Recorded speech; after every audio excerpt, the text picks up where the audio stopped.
All right. You have any questions at the beginning? Like I said, we're going to go over the command stuff. All right. So this is the contract. We're going to work on, while we're doing the training, we're going to work on one of Art's deals. But as homework, you can now work on other deals. So this way you can start piecing them together. So this is what's called the New Jersey contract here. All right. Mm-hmm. You're going to actually be the one typing these up. We'll get into that later, but I just want you to understand each one of these pages. Okay. This is the attorney review page. It's basically letting everyone know that they have the right to get an attorney review. All right. Mm-hmm. So the first task that you're going to write down is, when does attorney review start and end? All right. So write that on your notepad. So attorney review starts when the last person on here signs, and it's the next day. So if Caitlin signed on 9/10, but then Melina, she signed on 9/11, attorney review actually starts 9/12, and it's for 3 business days. So if it starts on a Friday, it doesn't end till Tuesday night. Yeah, Friday, Monday, Tuesday. So Tuesday at midnight it ends. So it starts the day after the contract is signed. Right, because with contract law, even though it's signed on the 11th, we can't physically say it was delivered to everybody. So to have an executed contract, it has to be signed and delivered to all parties. And that's why we make it the next day. Mm-hmm. Mm-hmm. All right. So in your tasks, you're going to have attorney review begin and attorney review end. Okay. Yeah. So while that's going on, you're going to be ordering inspections, but we'll get to that. Yeah. All right. This is your table of contents. Okay. What I also want you to do is put your notes in a book like this. I told you before, she took her book with you. When she gets in at 10 o'clock, I'll show you her book, but this is our transaction coordinator book. So it's a binder like this, but inside it has all the information. And I'll show it to you when Susie comes in. Mm-hmm. Just so to give you an idea of what the book looks like. Mm-hmm. This is the table of contracts of the contract. Okay. You're going to become very, very familiar with this because you're going to be doing so many deals. You're going to know what paragraph is what paragraph. Yeah. Okay. In the beginning, we're going to go over this because you're going to be writing these contracts. Buyer's name all in here.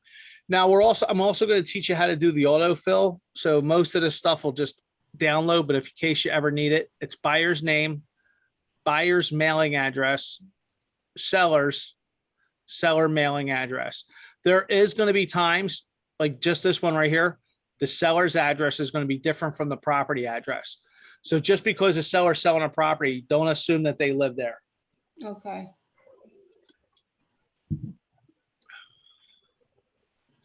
Where the property is, county. Now, where you get the lot and block number, we can go back to this, but you're going to get this in public records. And I'll show you how to get that. Purchase price, how much money they're putting down when the contract's signed. Okay. The mortgage amount that they're going for, and I'll show you how to calculate that. Mm-hmm. And then the balance. So you're going to subtract from there, and that's your balance. Does that make sense? Okay. So if I take 135, this is what I'm paying for the house. Okay. But I'm putting down $1,350. And then I'm getting a mortgage for $128,250. If I add these two amounts up, these are amounts that I'm getting a credit for. Okay. And subtract it from the 135. This is my difference. This is what I'm going to need. Yeah. Do not tell your client this is what they're going to need at settlement because they're going to have closing costs. This is just for this page only. Okay. Okay. Each page, the buyer and seller will have to sign. You're going to sign initials and signatures. Okay. Paragraph 3 is determining who is going to be holding the deposit. If you're typing the contract, you always want the title company to hold the deposit. Keller Williams Real Estate never really holds it. They'll have the title company doing it. So it's always going to be title company. Additional deposit. If they're doing a second deposit, then that goes in here. If not, NA goes in there. If you know the name of the title company, put it in there. If not, any reputable title company, buyer's title company, doesn't matter. To be determined. I don't care. All right. Remember this amount from page 1 or page 2? Page 2. Right here. Remember that? The mortgage? Yeah. All right. So how do we determine what the mortgage amount is going to be? Sometimes it's going to be laid out for you in the pre-approval, but sometimes you're going to have to do some math. Raw numbers. If you write down $300,000, your deposit down that you have to put down for the mortgage is 3.5%. So 3.5% times 200,000 is $7,000. $7,000 minus subtracted from the 200 is 193,000. That's your mortgage. So most likely this is FHA. Oh, it's conventional. All right, I'm going to have to look and see if it's 3%. But anyway, the mortgage amount is here. Going 5%. What was it? 5%. It's 5%. So what you're going to do then, you're going to multiply 5% by the 135. And that difference subtracted by that is going to come out to the 128,250. And like I said, we're going to go over this. I'm going to give you an exercise and you're actually going to do this. Okay. When you're typing this up, it's important that you look at the pre-approval because you're going to see if you need to check conventional, FHA, VA. The other ones we'll get into. The term of the mortgage is always 30 years unless it's stated in the pre-approval. Okay. Now, again, when you're writing the offer, Art's going to already send you his cliff notes. He's going to have the name. He's going to have the mortgage company. He's going to have the amount of what you're going to put in there. This date here is your mortgage commitment date. This date, you're telling the mortgage company when they need to have their commitment by. The rule of thumb is it's always 2 weeks before settlement. Now, if Art has another system where it's 10 days before settlement or 20 days before, go with that. But we always use 2 weeks before settlement. The reason for this is because the mortgage company still has to do a verification of employment. They also have to do a credit check right before settlement. This date is one of your tasks, and I'll get into that. All right. Payment of this is your settlement date here on line 94. This is when your property is going to be settling.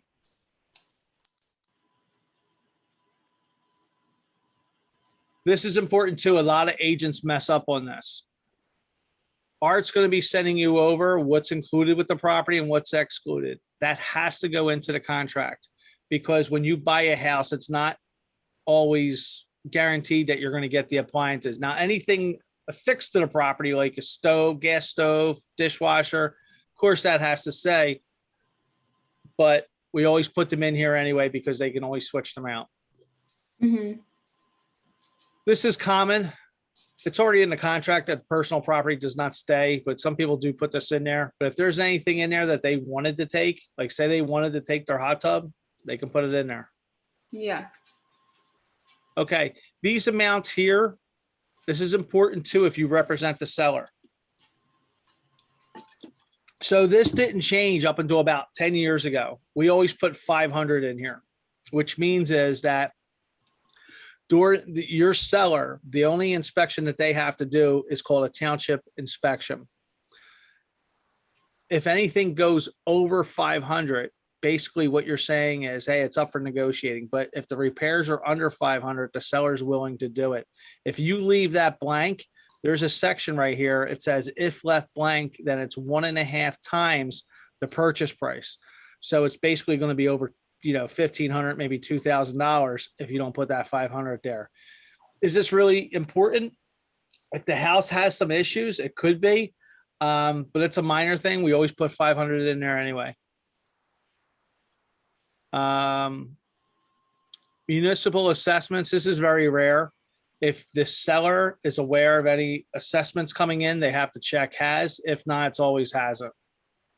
Mm-hmm. All right, this is another one. It's only three things. Oh no, it could be actually no, three things, because if it was commercial, it'd be a different contract. Single family does not mean just like a single house. It means twins, it means row homes, it means all that. Okay, it's just a single family residence. Now, if you have a condo, whether it's 2-story or 1-story, condo has to go in there. If it's a multifamily, like a duplex or a triplex, multifamily goes in there. So it's one of those three. All right. If there's tenants in the property, this has to be checked applicable. This has to be filled out, and copies of the current leases have to go in with the seller's disclosure.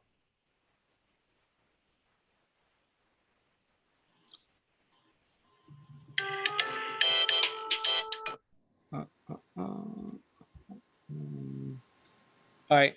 I'm not going to get into this too much right now. I'm going to save this for the contract.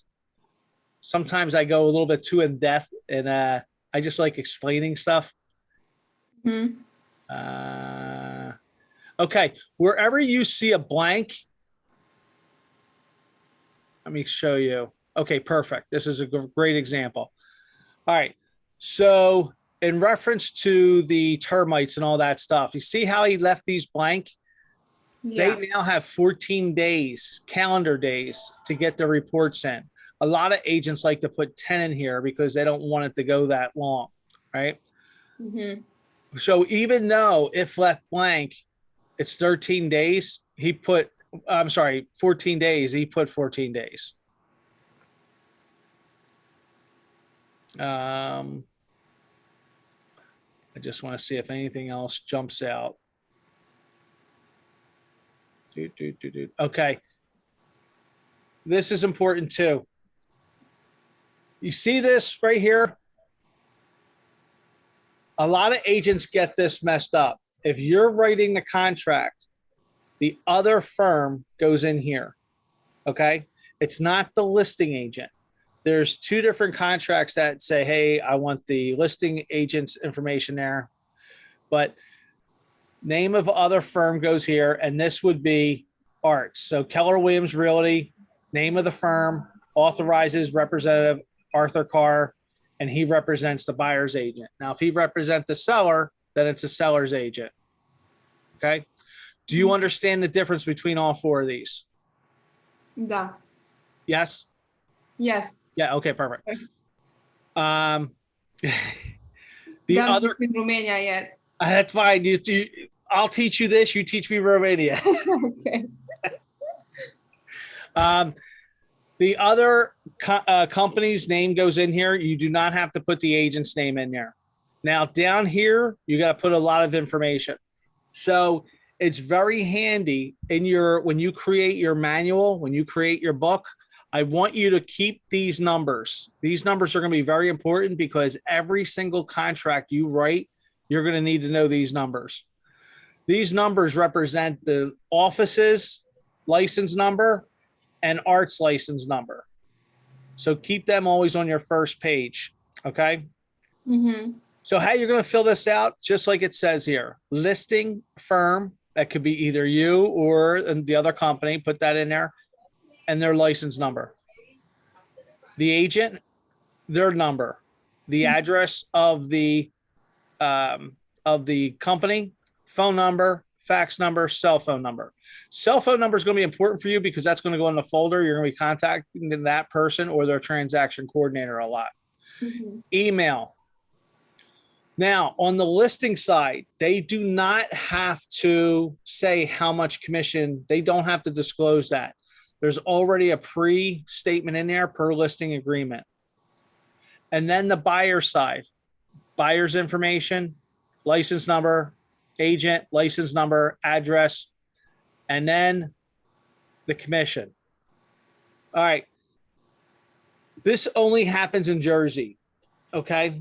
The Okay. 2% minus the 50, that $50 is a bogus fee.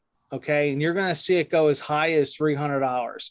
Back before we had the MLS, we used to have these books and it used to be a service. And then when the MLS came in, they used to charge our offices. So we used to charge a fee to use the MLS. Well, as you know, the MLS is free now. So, but these guys still charge these bogus going out to dinner fee as someone's commission. Mm-hmm. All right, let me see. Anything else I'm missing here? Okay. So we're going to go over this. A lot of this should be checked. I guess maybe not because it's a newer property. But we're going to go over this because one of the things I want you to always put in your contracts is the coronavirus. This protects your buyer in case they test positive and they need an extension on their settlement date. We put that with all our contracts. Mm-hmm. All right. Again, signatures, blah, blah, blah. Okay. Mm-hmm. And then this is the seller's disclosure. We'll get into all that later. I just want to see what else we got here. All right. So I am going to see if this works. I'm going to do that. Let's lower you down. That's perfect. Oop, too much. One more. All right.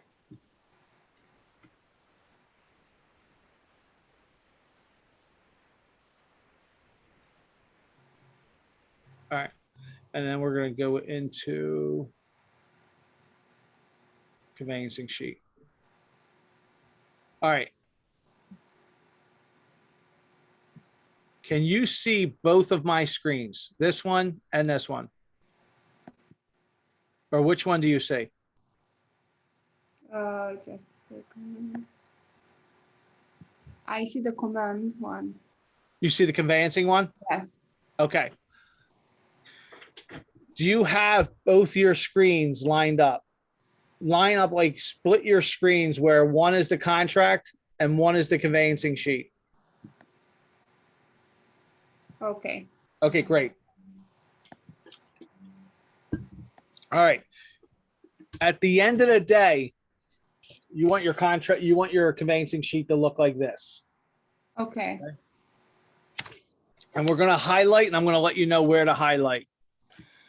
The first thing you want to fill in is the address of the property.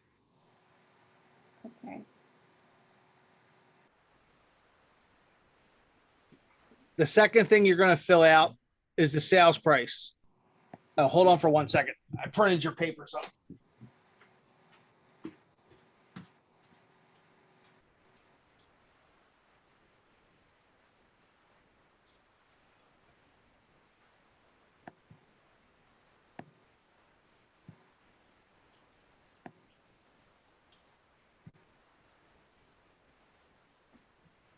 All right.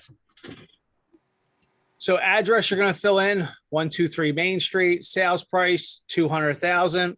You're going to put that in there. Mm-hmm. There's two sale prices here. Don't worry about the second one. Just concentrate on this first one. Okay. Seller's assist. You're going to find that on the contract. It'll be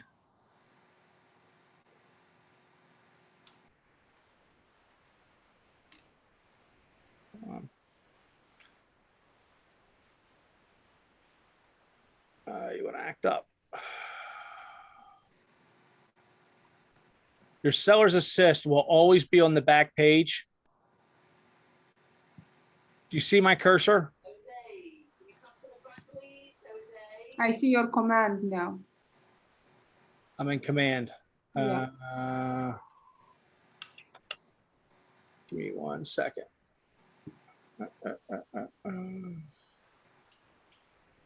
All right, you looking at your contract? Yeah. All right, go to page 13.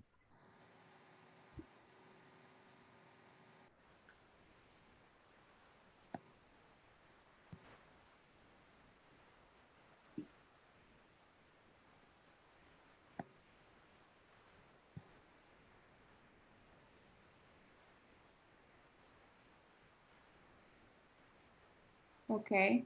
All right. On page 13, you're going to see a lot of categories with a lot of open boxes. You see them? Yes. All right. On the second column, third one down, if that box is checked, that means there's a seller's assist. When any of these boxes are checked, you're going to have another addendum to this contract. Okay. And that's where you're going to find the seller's assist. All right. Okay. So back to the conveyancing form. The next line over is bonuses. You're not going to see this in this market. You might see it in a buyer's market. So on the contract, do you remember seeing where Art was getting 2% minus 500? Yeah. You could also be getting 2% plus $5,000 if there's a selling bonus on stuff like that. So if there is a bonus, you got to put that in there, because when we get closer to settlement, we want to make sure that he's getting his commission and any bonuses. All right. The date of the agreement of sale is going to be important for you. All right. So according to this contract, if you're still looking at this contract where the on that page, Okay. at the bottom, there's signatures and dates. Yes. After looking at those dates, what date would you put for the date of agreement?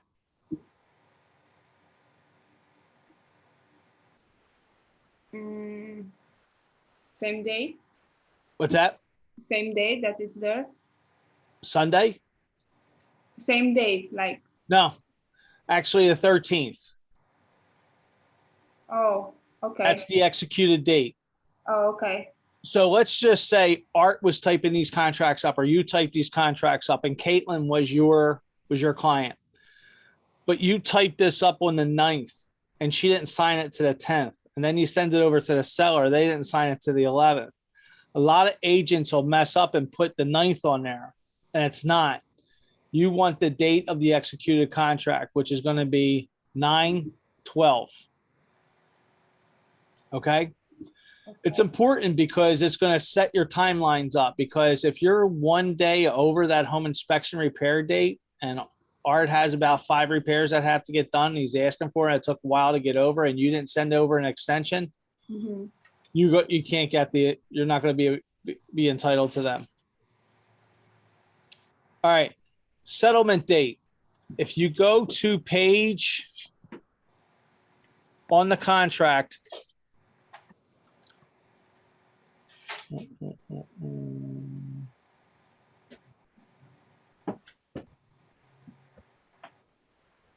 if you go to page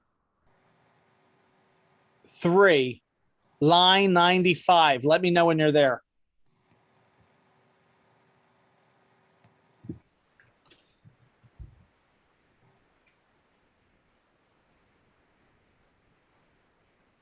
Page 3, yes, I'm here. Okay, you see that date of 10/13? Yes. That's your settlement date. That's going to go in this box right here. Okay. All right. All the agent's information, you don't have to put the address unless you want to. If the listing is with Art, if he represents the seller, then he's the listing side. But if he represents the buyer, he's the buyer side. Yeah. This is all easy information. The name of the office, the agent, you can write the address in there, phone number, cell phone number, commission. These are the things you're going to highlight. You're going to highlight the commission, the cell, and the agent's name. Okay. The reason you're highlighting it, because when I first look at a folder, I now could see where the most important things are. Now, up top, you're going to highlight the mortgage commitment date, the date of the agreement of sale, settlement date, seller's assist if there is any, address and sale price. The mortgage commitment date, that is on line 79. Any questions so far? Nope. All right, cool. The next one is if the agent represents the seller, then the seller's information is right here. Now, you're not going to be able to get all this information, because if you represent the buyer, the only thing you really need is the name. That's it. and you can highlight that. The buyer, if you represent the buyer, not only do you want the buyer's name, but you want their cell phone number. Yeah. Okay.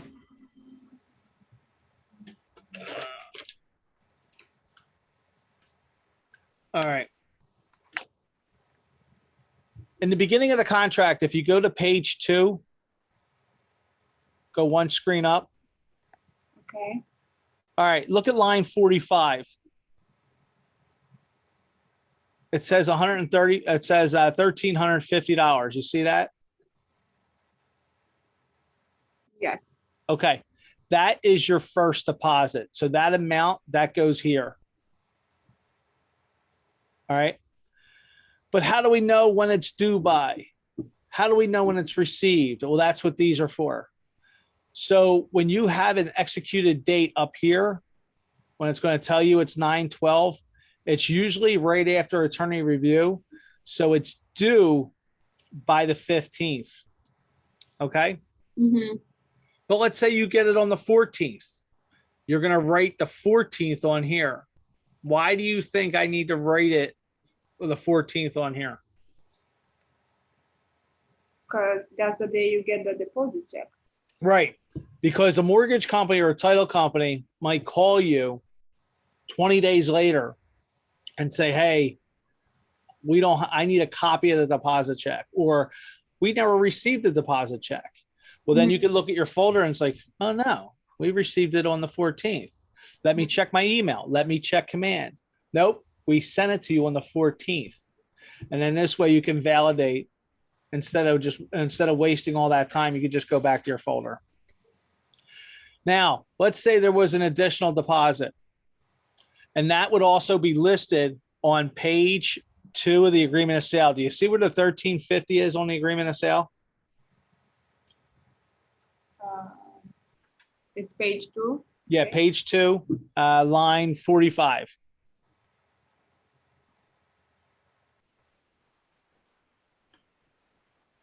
You see the 1350? Yes. Okay. Right underneath that, that is blank. So let's say Art likes this property, but you know what? He wants to give another $5,000 after the inspections are due. If he was going to write that contract this way, his initial deposit would be $1,350, and then the initial deposit would be $5,000. But it's not going to be delivered until after the home inspection. So then when you go over here to the additional due, you're going to put the due date, how much, and when it was received. Mm-hmm. All right. Getting confused yet? No, not yet. But Good. All right. Mortgage company, you're going to get this. So when Art sends you the offer that he needs to be written up, all right, so there's 2 ways that you're going to write these offers up. One is the buyer and one is the seller. In Jersey, it's different. In New Jersey, the listing agent always writes the agreement of sale, but you get some lazy ones. They want the buyer's agent to do it. So you just got to remember what role you represent. Mm-hmm.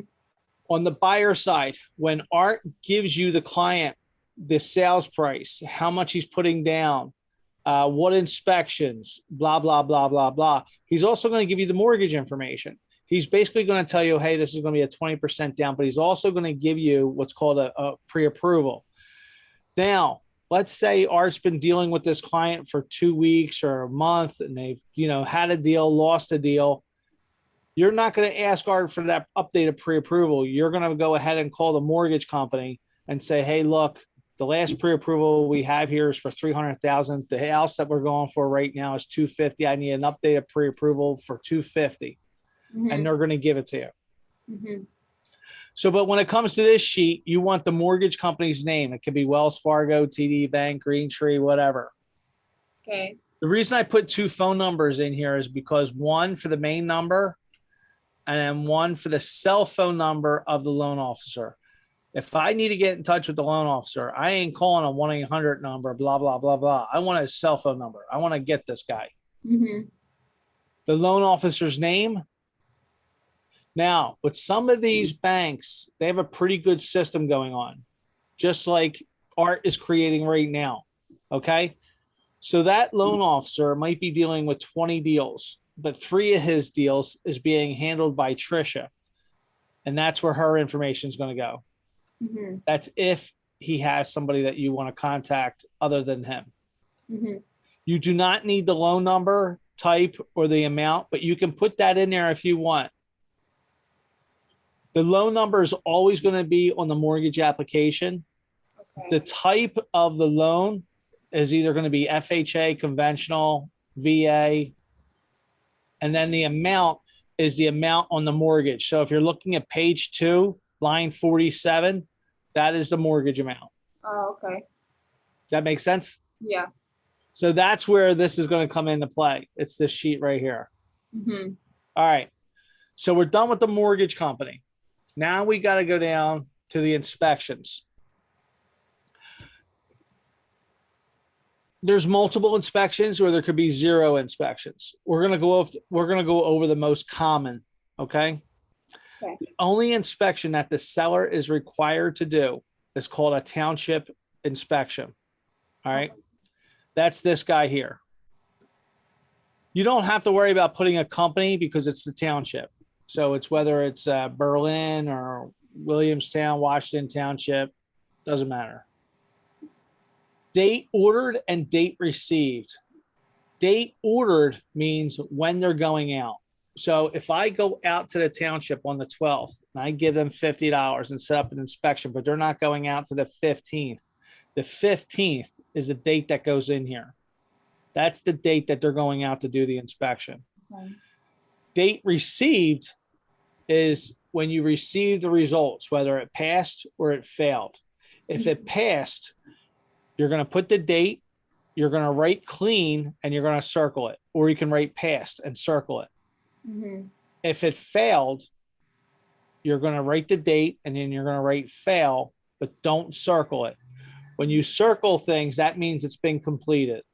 Oh, okay. All right. Okay. Now, if it's failed, you got to reorder it again and get back out there, blah, blah, blah. All right. So just when you bought a house, you got certain inspections. You got a home inspection, you got a termite, and you got a radon. Most likely, the person who came out to inspect your house did all 3 of those inspections. They did the termite, they did the radon. So when it comes to the company name, you can have one company. It could be ABC inspections, ABC inspections, and then ABC inspections. Mm-hmm. But let's say they were all 3 different ones. Well, then you got to write them all in here, all 3. House Masters, Radon USA, Terminex, and you're going to write them in there. Now, you're going to be calling these people up and setting these inspections up. Everybody has a different way. I always like to call the buyer first and say, hey, when do you want to set up these inspections? When's good for you? You're going to need about 2 to 3 hours. They only have to be out there for the home inspection. Mm-hmm. So if they want to do this on a separate date, the buyers do not have to be out there for that. So whatever date it's ordered, it goes in these columns here. Mm-hmm. And then when the results are in, it gets received here. Okay. If there's repairs that need to be done, you're going to write repairs. If the repairs are okay or there is no repairs, you're going to write clean or pass and circle it. Mm-hmm. Mortgage payoffs, we used to use this in the past, but our title companies have got a little bit more advanced, so we don't have to order these payoffs anymore. Mm-hmm. But we leave this in here because once in a while we have a problem child, like a house that might have 2 or 3 mortgages or a second mortgage that we know is going to be really hard to close. We'll put that in there so we see it every day and we know that we're on that client. Mm-hmm. Title company. This is always the buyer's choice. So with Keller Williams, we usually have affiliation companies that we created a joint venture, created a title company, and we always use them. But the buyer ultimately has the right to pick whoever they want. The seller and the listing agent do not have any say whatsoever. The only time I recommend using a seller's or the listing agent's title company is when it was a flip or a foreclosure and title work was already done on this property less than a year ago. Mm-hmm. That'll make your life a little easier. Oh, I'm sorry. One more thing. New construction. Always use their title company. Because that's all they do is new construction. Mm-hmm. All right. When you're talking to the title company, whether it's a title abstract, you want to know who's processing the file. So her name might be Joyce Walsh. All right. Title owners. It should be title owners. All right. Contact person. And when you ordered title, ordering title is always done after attorney review. So whenever attorney review is done, they have the file, they're ordering title. And you can write that date in here. Okay. Phone number of the title company right there. And then probably closer to when you get the mortgage commitment, they're going to give you the title report. In another class, we're going to go over how to read a title report. Mm-hmm. And I'll show you how to clear it. This one down here is supposed to actually say homeowners. Okay. We have to make sure that these guys have homeowners insurance or at least a quote, or it's called a deck page. It's called a declarations page. Mm-hmm. And they need that to calculate what their mortgage payment's going to be. Mm-hmm. While this is going on, the mortgage company is going to be calling you. An appraiser is going to be setting up an appointment. Most likely, they're going to do it through showing time or they're going to call you directly.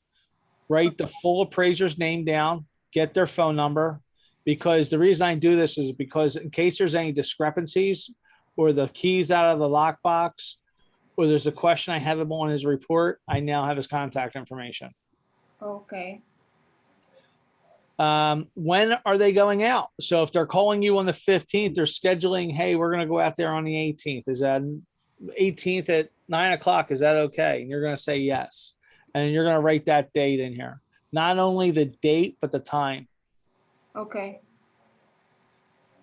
So if this appraisal comes back clean, comes back at value and no repairs, you're going to write over here or over here, came in at value, no repairs. So if we had this property was listed at $250,000 and they came in at 250 or more, then we're good. And there was no repairs and we're good. But let's say there was an issue. Let's say there was a repair. They need to go out there and fix the gutter. Well, then we have to call for a reinspection date after that repair is done. Mm-hmm. Now, if it comes in under value, you got to let the agents know immediately. 9 times out of 10, if the appraisal comes in less on the agreement of sale, the seller has to come down. Now, in this market, there could be some contingencies in there that the buyer is willing to waive the appraisal. That's all a different bridge. We'll cross that when we come to it. This is just for your FYI on when you approved them. Did you call the owners? Does the owners know that they're going into the property and where are the keys at? Mm-hmm. This all gets highlighted as well. Settlement date is the date. It could be 10/13 and whatever day that is, Wednesday. And when is it 9 o'clock and where is it being settled at? The only time you fill this in is when you get closer to the end of the contract, the title company is going to issue you a settlement notice. Mm-hmm. All right. Any questions on this? I know I spoke a lot. I know I went over a lot. I guess no. Yes. I mean, Okay. So were you able to print out any of those? to print them? Was Art able to print any? No. Okay. So what I'm going to do is, all right, you said tomorrow was bad, right? Tomorrow I have school, but it's in the night. It's like start at 6 p.m. So I can. No, that's fine. That'll give you plenty of time. What Yeah. I'm going to do is email me your home address. I'm going to mail, I'm going to drop off your homework.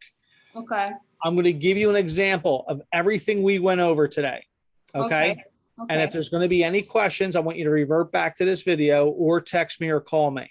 Okay. Okay. So all Tuesday, I want you to work on this. And what I want you to do is I want you to do something like this. I want you to do it for 1 2 or 3 of Art's deals. Okay. And then we're going to go over everything. Okay. All right. I'm going to send you this video. You're going to email me your address and I'll text you when I'm heading over. Okay. I'll see you today when I drop it off. Okay. All right. Take care. Take care.